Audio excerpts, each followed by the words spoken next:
Hello বন্ধুরা, কেউ পাকা আমের মাখা খেয়েছো? আজকে আমরা পাকা আমের মাখা খাবো, সঙ্গে জাম। আমটা কেটে নিচ্ছি, প্রথমে এক এক করে সব আম কেটে নেব। এভাবে কেটে নিয়ে এখন আমটা মাখা করব। তাতে যে লঙ্কা দিচ্ছি, লঙ্কা দিবেও, একটু ঝাল না হলে ভালো লাগবে না। তারপর লবণ দিচ্ছি পরিমাণ মতো। তারপর আচারের তেল দিব, আমের আচারের তেল দিব একটু।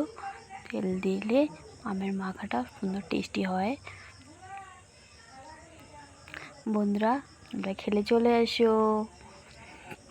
আমার ভাস্তিকে দিব, আমার ভাস্তি খেয়ে বলছে দারুণ হয়েছে। এটা তোমরা কমেন্ট করে বলো বন্ধুরা, আম মাখাটা দেখতে কেমন হয়েছে। যদি খাও চলে এসো।